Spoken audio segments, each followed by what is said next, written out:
दीपक जी, तुम कैसे मर्द हो? बीना ने कहा। यह भी नहीं जानते कि कोई भाभी अपने देवर के पास अकेले में क्यों आती है। बीना की इतनी साफ बात सुनकर दीपक हक्का बक्का रह गया। उसे इस बात की कतई आशा नहीं थी कि वह इस कदर साफ बात करके उसे अपने हुस्न की खुली दावत देगी। आवाज दोनों की धीमी थी। दीपक तो बेचारा घबरा रहा था। उसे बीना की हिम्मत पर बड़ा आश्चर्य हो रहा था। वह सोच रहा था कि यदि उसे किसी ने देख लिया तो वह क्या जवाब देगा। दीपक ने उसे वहां से जल्दी से टरकाने का निश्चय किया। बीना जी, भाभी नहीं कह सकते क्या? भाभी? बोलो देवर जी, आप ये बताइए कि आप मुझसे चाहती क्या हैं? बताऊं? हाँ। बीना अपनी जगह से उठकर उसके करीब चली आई और अपने होंठ उसके अधरों पर रख दिए। उफ! दीपक तो जैसे पागल सा हो गया था। कैलाश और बीना की उम्र में काफी अंतर था। कैलाश लगभग 40 वर्ष का अधेड़ पुरुष था, जबकि बीना केवल 24 वर्ष की युवती थी। मगर वक्त और हालात का कहर तो हमेशा गरीबों की झोंपड़ी पर ही टूटता है। बीना एक गरीब बाप की बेटी थी। वहां शराफत थी, मगर दौलत नहीं थी। बीना के पिता जब बेटी का विवाह उसके हम उम्र लड़के से न कर पाए, तो हार कर उन्होंने अपनी बेटी की शादी कैलाश से कर दी। वह जानते थे कि कैलाश उनकी बेटी से उम्र में काफी बड़ा है, मगर बेटी के हाथ तो पीले करने ही थे। समाज का मुंह तो बंद करना ही था। धीरे धीरे समय गुजरता चला गया और उनकी शादी हुए पूरे 4 साल बीत गए। कैलाश के पास पैसे की कोई कमी नहीं थी। वह व्यापार करता था। बाजार में उसकी दुकान थी। कैलाश जहां बुढ़ापे की ओर बढ़ रहा था, वहीं बीना पर और अधिक निखार आता जा रहा था। सच बात यह है कि बीना पर जवानी छाती जा रही थी। वैसे भी 25 से 40 वर्ष तक की उम्र में नारी पर शबाब कुछ अधिक ही रहता है। शायद कैलाश अपनी पत्नी बीना की इच्छा को पूरी नहीं कर पा रहा था। वह ललचाई नजरों से लोगों को देखा करती थी। उसके पड़ोस में ही दीपक नाम का एक गायक रहता था। वह भरे पूरे बदन का 24-25 वर्ष का नवयुवक था। अभी दीपक का विवाह नहीं हुआ था। दीपक शादियों में या इधर उधर गीतों के प्रोग्राम किया करता था। कभी कभी वह बीना की ओर देख लेता था, लेकिन उसने कभी यह नहीं सोचा था कि वह उससे किसी प्रकार के संबंध बनाए। बीना का पति सुबह 10 बजे अपनी दुकान पर चला जाता था। बीना घर पर अकेली रहती थी। आज बीना ने अपने पति के चले जाने के बाद एक बार बाहर निकलकर देखा। बाहर कोई भी नहीं था। सब लोग अपने कामों में लगे हुए थे। दीपक के कमरे में से हारमोनियम की आवाज आ रही थी। वह शायद कोई धुन बना रहा था। बीना ने अपना द्वार बंद किया और तेजी से दीपक के घर की ओर चल दी, और वहां जाकर एक पल के लिए दीपक के द्वार पर खड़ी हो गई। वहां खड़े खड़े उसने एक बार चारों ओर देखा और फिर धीरे से द्वार को अंदर की ओर धकेला। द्वार खुल गया। बीना अंदर दाखिल हो गई। बीना पर दृष्टि पड़ते ही दीपक के हाथ रुक गए। हारमोनियम बंद हो गया और वह अपने स्थान से उठकर खड़ा हुआ। उसके मुंह से स्वयं ही निकल पड़ा, आप और यहां? हाँ देवर जी। बीना ने रिश्ता जोड़ते हुए कहा, आपके पास आने में कोई परहेज तो नहीं है? बीना को अपने कमरे में देखकर एक क्षण के लिए तो दीपक बौखला सा गया था। फिर उसने अपने आप पर काबू किया और बोला, आप यहां किस लिए आई हैं? बैठने के लिए नहीं कहोगे देवर जी? बब बैठो। दीपक ने हकलाते हुए कहा। तुम तो घबरा रहे हो। बीना ने मुस्कुराकर कहा, मैं कोई हव्वा तो नहीं। अब तक दीपक ने अपने आप को संयत कर लिया था। उसने बीना को गौर से देखा। बीना काफी सुंदर लग रही थी। जवानी से भरपूर बड़ी बड़ी हिरणी जैसी आंखें, टमाटरी गाल, सुंदर दंत पंक्तियां, आंखों में सुरमे का डोरा और नागिन जैसे काले लहराते बाल। कई पलों तक दीपक एकटक उसे देखता रह गया और फिर उसने बीना की ओर देखते हुए कहा, अब बताओ, मेरी याद कैसे आई? दीपक जी, तुम कैसे मर्द हो? बीना ने कहा। यह भी नहीं जानते कि कोई भाभी अपने देवर के पास अकेले में क्यों आती है। बीना की इतनी साफ बात सुनकर दीपक हक्का बक्का रह गया। उसे इस बात की कतई आशा नहीं थी कि वह इस कदर साफ बात करके उसे अपने हुस्न की खुली दावत देगी। आवाज दोनों की धीमी थी। दीपक तो बेचारा घबरा रहा था। उसे बीना की हिम्मत पर बड़ा आश्चर्य हो रहा था। वह सोच रहा था कि यदि उसे किसी ने देख लिया तो वह क्या जवाब देगा। दीपक ने उसे वहां से जल्दी से टरकाने का निश्चय किया। बीना जी, भाभी नहीं कह सकते क्या? भाभी? बोलो देवर जी, आप ये बताइए कि आप मुझसे चाहती क्या हैं? बताऊं? हाँ। बीना अपनी जगह से उठकर उसके करीब चली आई और अपने होंठ उसके अधरों पर रख दिए। उफ! दीपक तो जैसे पागल सा हो गया था। उसके सारे बदन में चींटियां सी रेंग गई थीं। सारा बदन कंपा गया था। कई पल इसी स्थिति में गुजरे। फिर अपने होंठों को उसके अधरों से हटाने के बाद बीना ने कहा, जवाब मिल गया देवर जी। भाभी, बोलो, यह सब जो आप कर रही हैं, क्या यह उचित है? दीपक ने पूछा। क्या किसी शादीशुदा स्त्री को यह सब शोभा देता है? ये तुम्हारा अपने पति के साथ विश्वासघात है। दीपक, जी। मैं तुम्हारे पास भाषण सुनने नहीं आई हूं। उसने कहा, मैं तुमसे प्यार करती हूं। क्या शादीशुदा स्त्रियों को प्यार करने की इजाजत नहीं होती है? होती है, दीपक ने कहा। उसका सारा प्यार उसके पति के लिए होता है। अब तुम जाओ भाभी। अगर तुम्हें यहां किसी ने देख लिया तो मैं और आप दोनों बदनाम हो जाएंगे। दुनिया कहती है, बद अच्छा बदनाम बुरा। कुछ नहीं होगा, बीना ने कहा। तुम तो बेकार घबरा रहे हो। ये बात नहीं है, दीपक ने कहा।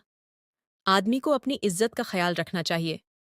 दीपक की बातों की परवाह किए बिना ही बाइना ने एक बार और उसके होंठों को चूमा और मुस्कुराती हुई वहां से चली गई।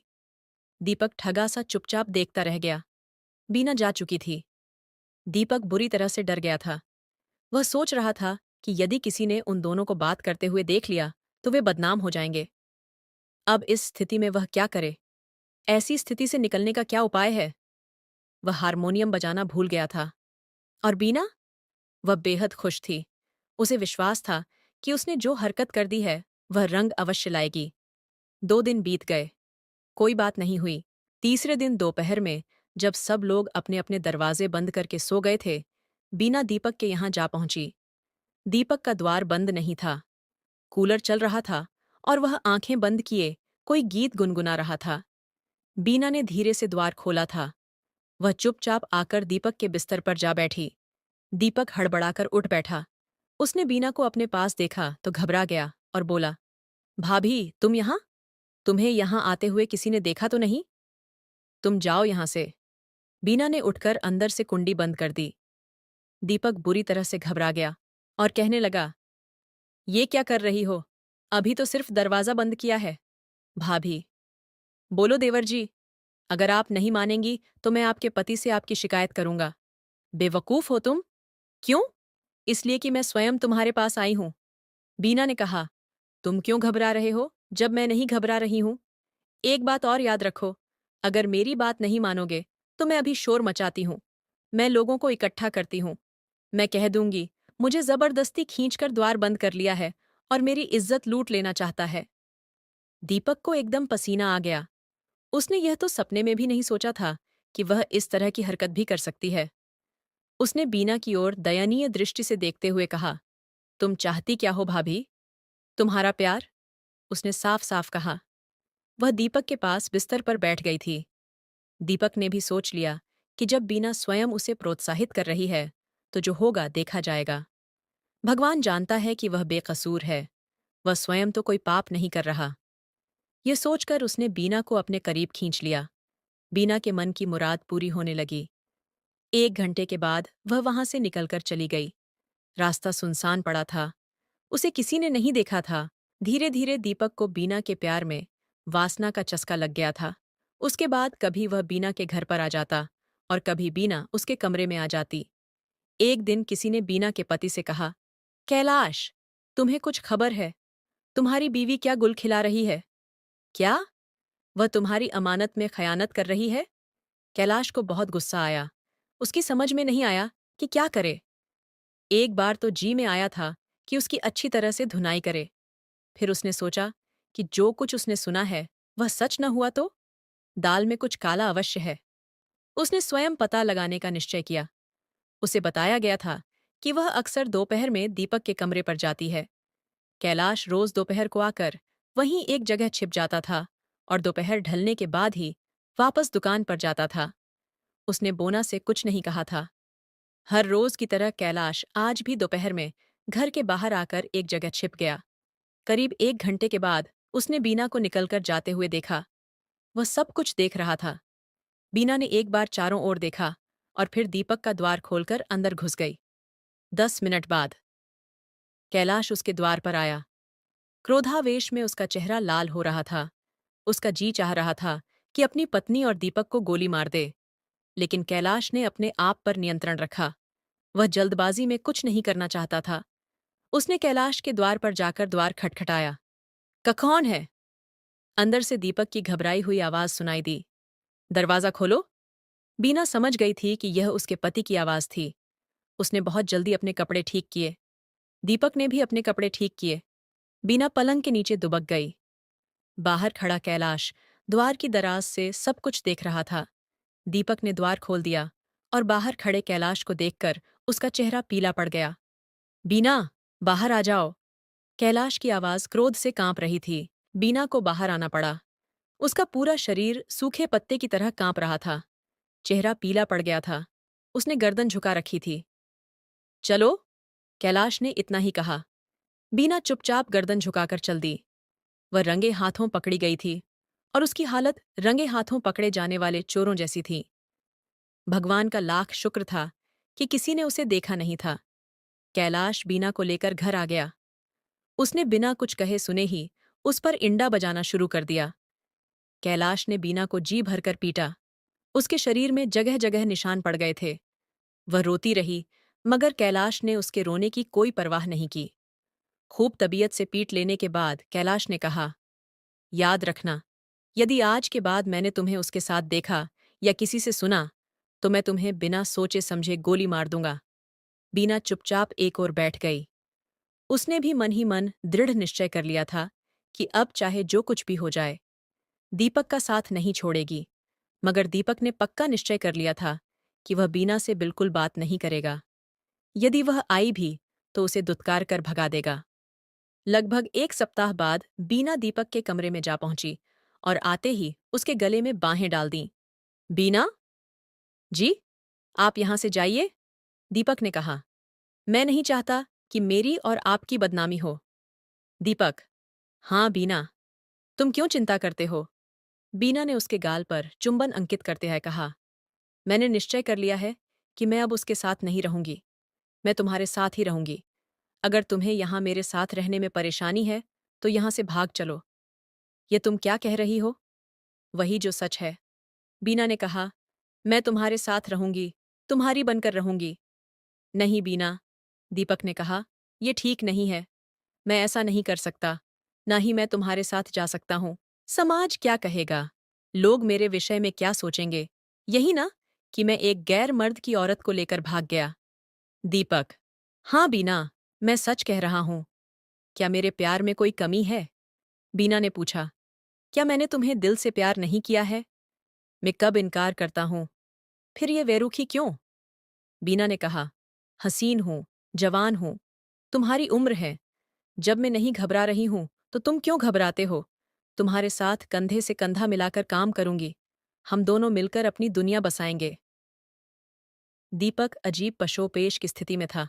उसकी समझ में नहीं आ रहा था कि इस अवस्था में वह क्या करे। बीना ने उसकी ओर देखते हुए कहा, बोलो दीपक, क्या सोच रहे हो? बीना, दीपक ने कहा, मुझे इस विषय में सोचने का कुछ समय ना दो। सोच लो, कहकर वह चली गई। 2 दिन बाद फिर बीना उसके पास आई और बोली, चलो, आज भाग चलें। कुछ क्षण दीपक सोचता रहा और अपने आप को हालात के हवाले करते हुए कहा, ठीक है, तुम स्टेशन पर मिलना। मैं शाम को 5 बजे वहीं मिलूंगा। दीपक के मुंह से यह शब्द सुनकर वह खुशी खुशी वहां से चली गई। घर जाकर वह अपनी तैयारी करने लगी। उसने घर से सब नकदी और जेवर ब्रीफकेस में रख लिया था। वह 4 बजे अपने घर से निकली। उसने घर से निकलते वक्त मेज पर एक पचा लिखकर रख दिया था। उसमें लिखा था, कैलाश, मैं स्वेच्छा से तुम्हारा घर छोड़कर जा रही हूं। मेरा तुम्हारा दाम्पत्य संभव नहीं है। मैं अब तुम्हारे साथ नहीं रह पाऊंगी। मुझे ढूंढने की कोशिश मत करना। बीना। बीना को किसी ने देखा नहीं था। अगर देखा भी होता तो किसी को क्या मतलब था? बीना टैक्सी में बैठकर स्टेशन पहुंच गई। उस समय 4:30 बजे थे। गाड़ी का टाइम 5:30 बजे का था। 5 बजे दीपक भी स्टेशन पर आ गया था। दीपक ने 2 टिकट खरीद लिए थे। 5:30 बजे गाड़ी आई और ये दोनों सवार होकर चल दिए। गाड़ी दौड़ रही थी। रात को जब कैलाश घर पहुंचा, तो उसने बाहर से द्वार बंद पाया। ताला लगा हुआ था। उसके पास दूसरी चाबी थी। उसने द्वार खोला, लेकिन उसकी समझ में यह नहीं आया कि उसका द्वार बंद क्यों है। बीना इस समय कहाँ जा सकती है? उसने सोचा, हो सकता है अपने घर चली गई हो। द्वार खोलकर वह अंदर पहुंचा और उसने बटन दबाकर बल्ब जलाया। सामने मेज पर रखे हुए कागज पर उसकी नजर पड़ी। उसने आगे बढ़कर वह कागज उठाया और उस एक ही सांस में पड़ गया। उसका दिमाग खराब हो गया। काफी देर के बाद वह अपने आप को आश्वस्त कर पाया। फिर वह सामान्य हो गया। वह सोच रहा था, एक तरह से अच्छा ही हुआ। बदजान औरत से पिंडा टूट गया। वह किसी दिन उसे मरवा भी सकती थी। कहते हैं ना कि त्रिया चरित्र जाने न कोय, खसम मार के सती होए। कैलाश चुपचाप बैठ गया। उसने पुलिस में खबर करना भी उचित नहीं मजा। वह उस औरत को पाना ही नहीं चाहता था। यदि वह आ भी गई तो फिर उसी तरह के काम करेगी। बदनामी से तो मर जाना कहीं अच्छा है। उधर दीपक और बीना एक नगर में पहुंच गए। बड़े नगर के स्थान पर उन्होंने एक छोटे नगर में रहना अधिक उचित समझा था। 2 दिन की भाग दौड़ के बाद उन्हें एक मकान मिल गया। किराया अधिक नहीं था। उन दोनों की उम्र लगभग बराबर थी। पति पत्नी की तरह लगते थे, इसलिए किसी को यह शक नहीं हुआ था कि वे पति पत्नी नहीं हैं। वे आराम से रहने लगे।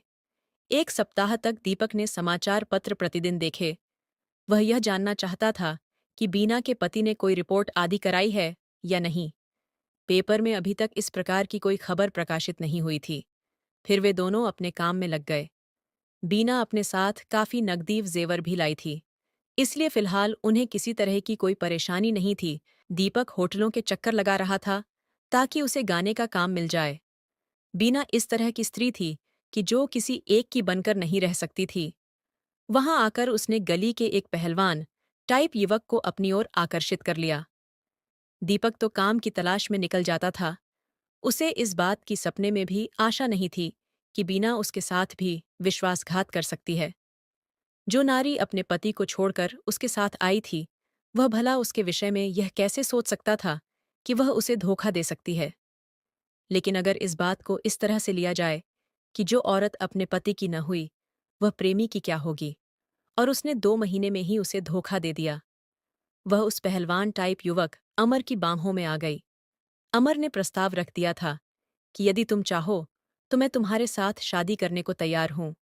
ये सब इसलिए हुआ था कि बीना ने उसकी बाहों में आते ही बता दिया था कि दीपक उसका पति नहीं है, बल्कि वह उसे भगा लाया है।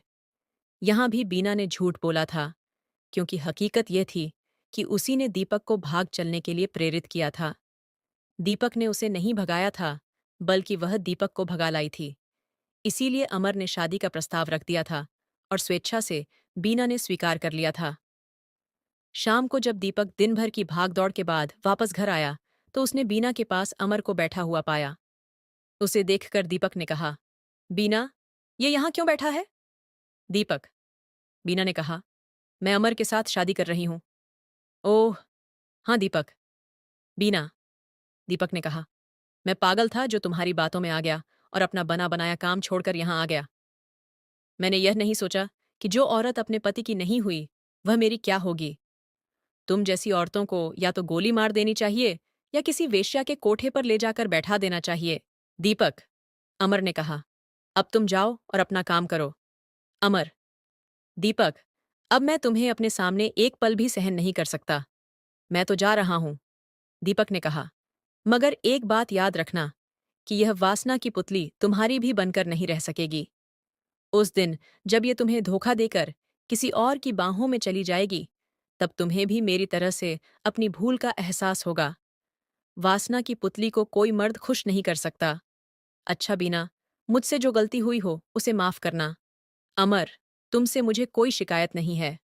और इन शब्दों के साथ ही दीपक अपना गिटार उठाकर वहां से चल दिया। उसे कोई विशेष दुख नहीं था। जल्दी ही दिन निकल आया था। कहते हैं ना कि यदि सुबह का भूला शाम को घर आ जाए तो उसे भूला नहीं कहते। दीपक तो वापस अपने शहर में आकर अपने काम में लग गया। करीब 2 साल के बाद एक दिन दीपक ने समाचार पत्र में पढ़ा कि अमर की पत्नी बीना अपने नए प्रेमी जयदेव के साथ भाग गई। उस समाचार को पढ़कर दीपक मुस्कुराया। वह स्वयं ही बड़बड़ाया, ये तो होना ही था। उस वासना की पुतली ने अपने पति को धोखा दिया और फिर लगातार अपने प्रेमियों को धोखा देती चली गई। उसके सब प्रेमियों ने उस पर अपनी जवानियां कुर्बान की, मगर वह किसी की न हो सकी।